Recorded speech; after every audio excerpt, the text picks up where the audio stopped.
नमस्कार मित्रांनो, स्वागत आहे आपलं आर-पी स्टडी सर्कल या आपल्या यूट्यूब चॅनलवरती. तर मित्रांनो, आजच्या व्हिडिओमध्ये आज आपण बघणार आहोत महाराष्ट्रातील समाज सुधारकांवरील अत्यंत महत्त्वाचे असे 50 प्रश्न. तर चला तर मग आपण व्हिडिओला सुरुवात करूया वेळ न घालवता.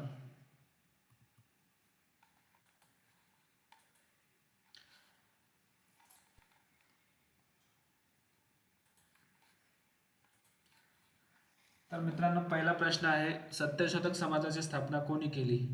तर सत्यशोधक समाजाची स्थापना केली महात्मा ज्योतिबा फुले यांनी आणि ती कधी केली?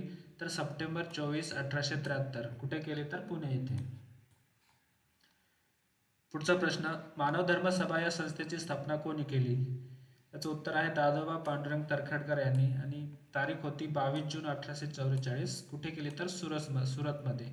हे पण लक्ष असू द्या. आपण या प्रश्नामध्ये एका प्रश्नामध्ये आपण 2 ते 3 प्रश्न कव्हर केलेले आहेत, त्यामुळे हे पण लक्षात असू द्या. पुढचा प्रश्न, परमहंस सभेची स्थापना कोणी केली?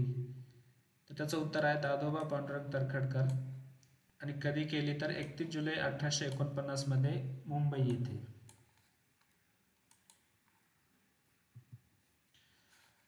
चौथा प्रश्न, सार्वजनिक सभेची स्थापना कोणी केली? तर सार्वजनिक सभेची स्थापना केली गणेश वासुदेव जोशी यांनी आणि तारीख होती 2 एप्रिल 1870 मध्ये.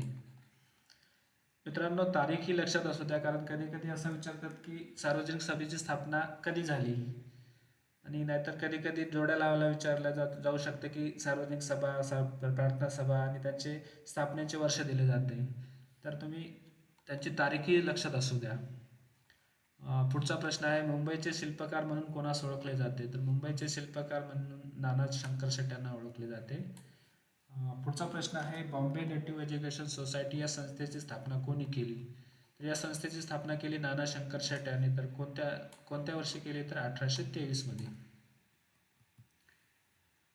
पुढचा प्रश्न आहे, students literally and scientific society या संस्थेची स्थापना कोणी केली? तर उत्तर आहे भावदाजी लाड, दादाभाई नौरोजी, विश्वनाथ मांडलिक आणि कोणत्या साली केली? तर 1845 मध्ये केली. पुढचा प्रश्न आहे, बॉम्बे असोसिएशन या संस्थेची स्थापना कोणी केली? तर बॉम्बे असोसिएशन या संस्थेची स्थापना केली नाना शंकर शेट यांनी. तर कोणत्या वर्षी केली? तर 1852 मध्ये केली.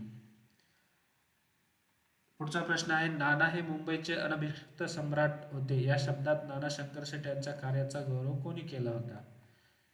तर नाना हे मुंबईचे अनभिषिक्त सम्राट होते या शब्दात नाना शंकर शेट यांचा गौरव हे प्रल्हाद केशव अत्रे यांनी केला होता.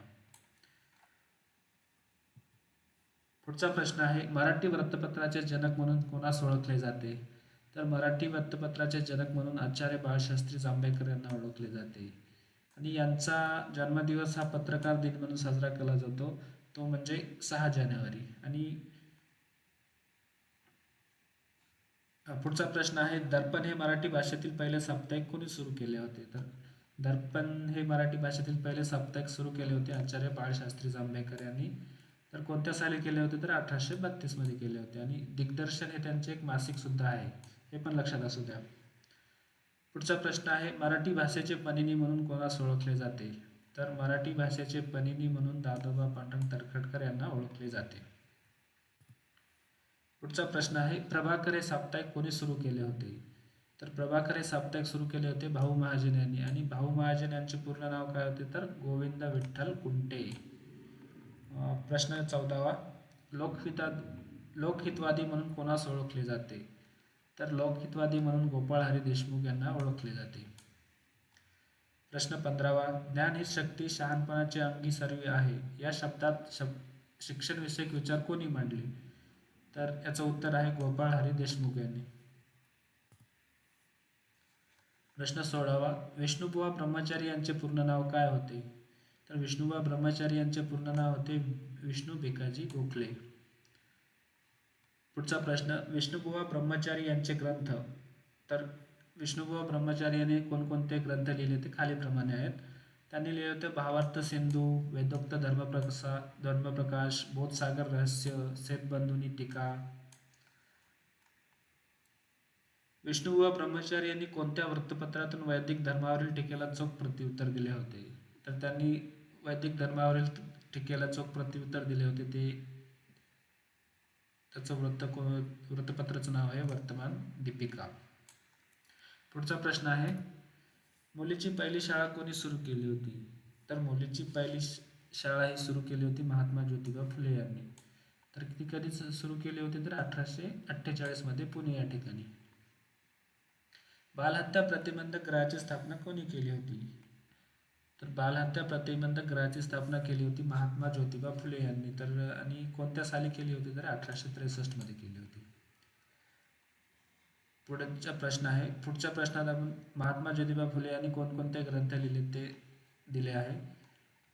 महात्मा ज्योतिबा फुले यांनी खालील ग्रंथ लिहिले आहेत. तृतीय रत्न लिहिलं होतं त्यांनी 1855 मध्ये. तृतीय रत्न हे नाटक आहे. ब्राह्मणाचे कसब लिहिले होते 1869 मध्ये. गुलामगिरी लिहिले होते त्यांनी 1873 मध्ये. शेतकऱ्यांचा असूड लिहिले होते त्यांनी 1883 मध्ये. अस्पृश्यांची कैफियत हा पण त्यांचा एक ग्रंथ होता. सार्वजनिक सत्यधर्म त्यांनी लिहिला होता 1891 मध्ये आणि तो त्यांच्या मृत्यूनंतर प्रकाशित झाला होता. तुम्हाला असाही प्रश्न विचारला जाऊ शकतो की महात्मा ज्योतिबा फुले यांच्या मृत्यूनंतर प्रकाशित झालेला त्यांचा कोणता ग्रंथ आहे? तर त्याचं उत्तर असणार आहे सार्वजनिक सत्यधर्म. हे पण लक्षात असू द्या मित्रांनो. पुढचा प्रश्न आहे. ज्योतिबा फुले यांना महात्मा ही पदवी कोणी दिली होती? तर ज्योतिबा फुले यांना महात्मा ही पदवी दिली होती राव बहादूर बड्डेदार यांनी. तर कधी दिली होती? 11 मे 1988 मध्ये मुंबईच्या जनतेच्या वतीने दिली होती. महात्मा फुलेवर कोणत्या ग्रंथाचा विशेष प्रभाव होता? तर महात्मा फुलेवर एका ग्रंथाचा विशेष प्रभाव होता. त्या ग्रंथाचं नाव होतं राईट्स ऑफ मॅन आणि त्या ग्रंथाचे लेखक कोण आहेत? तर थॉमस पेन. सावित्रीबाई फुले यांनी कोणकोणते ग्रंथ लिहिले? तर सावित्रीबाई फुले यांनी लिहिले होते काव्य फुले, 52 कशी, सुबोध रत्नागर.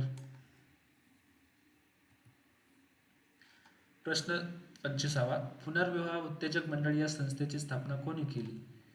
तर या संस्थेची स्थापना केली होती विष्णूशास्त्री पंडित यांनी. यमुना पर्यटन ही मराठीतील पहिली सामाजिक कादंबरी कोणी लिहिली? तर यमुना पर्यटन या कादंबरीचे लेखक आहेत बाबा पदमजी आणि त्यांचं एक आत्मचरित्र होतं. त्या आत्मचरित्राचं नाव आहे अरुणोदय. पुढचा प्रश्न. डेक्कन सभा ही मवाळवाद्यांची संघटना कोणी स्थापन केली? तर डेक्कन सभा ही मवाळवाद्यांची संघटना स्थापन केली होती महादेव गोविंद रानडे यांनी आणि ती कोणत्या साली केली होती? तर 1896 मध्ये केली होती. पुढचा प्रश्न आहे. संमतीवय विधेयक कोणी मांडले होते? तर संमतीवय विधेयक मांडले होते बेहरामजी मलबारी यांनी. पुढचा प्रश्न आहे. इंडियन स्पेक्टेटर हे साप्ताहिक कोणी सुरू केले होते? इंडियन स्पेक्टेटर हे साप्ताहिक सुरू केले होते बेहरामजी मलबारी यांनी. त्यांनी एक संस्थाही स्थापन केली होती सेवा सदन नावाची, ती दयाराम गिडुमळ यांच्या सहाय्याने. पुढचा प्रश्न आहे. केसरी या वृत्तपत्राचे पहिले संपादक कोण होते? तर केसरी या वृत्तपत्राचे पहिले संपादक होते गोपाळ गणेश आगरकर. पुढचा प्रश्न आहे. सुधारक हे साप्ताहिक कोणी सुरू केले होते? तर सुधारक हे साप्ताहिक सुरू केले होते गोपाळ गणेश आगरकर यांनी आणि ते कोणत्या साली चालू केले होते? तर ते 1888 मध्ये चालू केले होते. पुढचा प्रश्न आहे. हॅम्लेट या नाटकाचे मराठीत भाषांतर कोणी केले होते? तर हॅम्लेट या नाटकाचे मराठीत भाषांतर केले होते गोपाळ गणेश आगरकर यांनी. खालील काही पुढच्या प्रश्नात आपण काही पंडिता रमाबाईंनी स्थापन केलेल्या संस्था दिलेल्या आहेत त्या बघूयात. तर पंडिता रमाबाईंनी कोणकोणत्या संस्था स्थापन केल्या त्या बघूयात. त्यांनी आर्य महिला समाज स्थापन केला होता. तो म्हणजे त्या कोणत्या साली केला होता? तर त्यांनी 1882 मध्ये स्थापन केला होता आणि त्यासाठी त्यांना सहकार्य लाभले होते न्यायमूर्ती रानडे आणि रमाबाई रानडे यांचं. त्यांनी शारदा सदन स्थापन केला होता. ते केलं होतं 1889 मध्ये आणि ते स्थापन केलं होतं मुंबईमध्ये. मुक्ती सदन स्थापन केलं होतं त्यांनी 1896 मध्ये, तर कुठे? खेडगावमध्ये. कृपा सदन त्यांनी पतित स्त्रियासाठी स्थापन केले होते. बातमी सदन त्यांनी अंध विद्यार्थ्यांची पहिली शाळा होती बातमी सदन आणि सदानंद सदन त्यांनी अनाथ मुलासाठी चालू केलं होतं. तर एवढ्या संस्था पंडिता रमाबाईंनी चालू केल्या होत्या. ह्या तुम्ही लक्षात असू द्या आणि त्यांचे सालही लक्षात असू द्या. कोणत्या साली कोणती संस्था स्थापन केली तर हेही विचारले जाऊ शकते. पुढचा प्रश्न आहे. स्वामी रामानंद तीर्थ यांचे मूळ नाव काय? तर स्वामी रामानंद तीर्थ यांचे मूळ नाव होते व्यंकटेश भवानराव खेडगीकर. पुढचा प्रश्न आहे. हायकास्ट हिंदू वुमन हा ग्रंथ कोणी लिहिला होता? तर हा ग्रंथ लिहिला होता पंडिता रमाबाई यांनी. पुढचा प्रश्न. महर्षी धोंडो केशव कर्वे यांनी कोणकोणत्या संस्था स्थापन केल्या होत्या? तर महर्षी महर्षी धोंडो केशवकर यांनी खूप साऱ्या संस्था स्थापन केल्या होत्या. त्यातलीच एक म्हणजे विधवा विउद्योजक मंडळ, ती त्यांनी 1893 पुणे या ठिकाणी स्थापन केली होती. अनाथ बालिका आश्रम पण त्यांनी स्थापन केला होता, ती त्यांनी 1899 बालविधवांसाठी स्थापन केलं होतं. निष्काम कर्ममेट पण त्यांनी स्थापन केला होता ही संस्था स्थापन केली होती, ती म्हणजे 1910 त्यांनी स्थापन केली होती. त्यांनी महिला विद्यापीठाची पण स्थापना केली होती 3 जून 1916 आणि ती संस्था 1949 पासून SNDT या नावाने प्रसिद्ध होती. श्रीमती नाथीबाई दामोदर ठाकरसी या नावाने सध्या ओळखली जाते. त्यांनी समता संघ ही संस्था पण स्थापन केली होती, ती म्हणजे 1944. तर मित्रांनो, ह्या संस्था आणि त्यांचे साल हे तुम्ही पाठच करून ठेवा, हेही तुम्हाला परीक्षेला विचारले जाऊ शकते. पुढचा प्रश्न आहे, राजश्री शाहू महाराज यांना राजश्री ही पदवी कोणी दिली होती? तर त्यांना ही पदवी दिली होती कानपूरच्या जनतेने. तर ती कधी दिली होती? एप्रिल 1919 कानपूरमध्ये एक अधिवेशन भरलं होतं, भारतीय कुर्मी क्षत्रिय परिषदेत, आणि त्या अधिवेशनाचे अध्यक्ष होते शाहू महाराज. तर त्या अधिवेशनामध्ये शाहू महाराजांनी अत्यंत प्रभावी भाषण दिले होते आणि त्या भाषणाने प्रभावित होऊन कानपूरच्या जनतेने त्यांना राजश्री ही पदवी दिली होती. He was a king but a democratic king या शब्दात शाहू महाराजांच्या कार्याचा गौरव कोणी केला होता? तर त्यांच्या कार्याचा गौरव या शब्दात केला होता तो म्हणजे भाई माधवराव बागल यांनी.